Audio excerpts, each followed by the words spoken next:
क्या United states Iran के against war loose कर रहा है? क्योंकि अब ये सिर्फ ऑल्टरनेट मीडिया या एंटी वॉर एनालिस्ट का क्लेम नहीं रहा।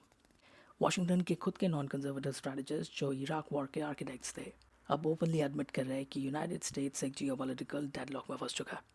रॉबर्ट कागन, एक influential American foreign policy ideologue और इराक इन्वेजन का वोकल सपोर्टर, रिसेंटली लिखता है America can not reverse the consequences of losing this war. सोचो जब एम्पायर के अपने स्ट्रेटजिस्ट पैनिक मोड में आ जाए तो सिचुएशन कितनी सीरियस होगी। अमेरिका ने अज्यूम किया था कि ओवरवेलमिंग मिलिट्री सुपीरियरिटी से ईरान को रैपिडली आइसोलेट और डिस्टेबलाइज किया जा सकता है, लेकिन रियलिटी एग्जैक्टली ऑपोजिट निकली। ईरान ने न सिर्फ रेजिस्टेंस मेंटेन किया बल्कि स्ट्रेट ऑफ हॉर्मुज़ जैसे स्ट्रेटेजिक चोक पॉइंट के थ्रू ग्लोबल एनर्जी मार्केट्स पर भी इमेंस लेवरेज स्टैब्लिश कर दिया, और ये अमेरिका की सबसे बड़ी स्ट्रेटेजिक वल्नरेबिलिटी बन गया। अब इशू सिर्फ ईरान और अमेरिका का नहीं रहा, ये कॉन्फ्लिक्ट ग्रेजुअली एक लार्जर सिविलाइजेशनल पावर शिफ्ट का सिंबल बन रहा है।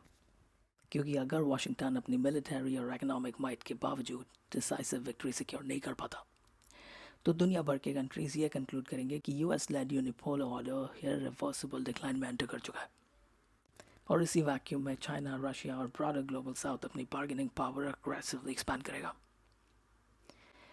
आईने देखिए, जो नियोकॉन्स डेकेड्स तक रिजीम चेंज वॉर्स को डेमोक्रेसी और फ्रीडम के नाम पर जस्टिफाई करते थे, आज वही लोग वार्निंग दे रहे हैं कि ईरान कॉन्फ्लिक्ट अमेरिका के लिए वियतनाम और अफगानिस्तान से भी ज़्यादा डैमेजिंग हो सकता है।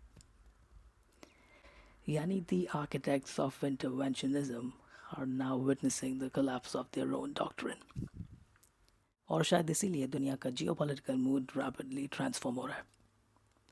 क्वेश्चन अब ये नहीं रहा कि अमेरिका पावरफुल है या नहीं, क्वेश्चन ये है कि क्या अमेरिका अब भी ग्लोबल ऑर्डर डिक्टेट करने की कैपेसिटी रखता है, या फिर 21st सेंचुरी का balance of power permanently shift हो रहा है।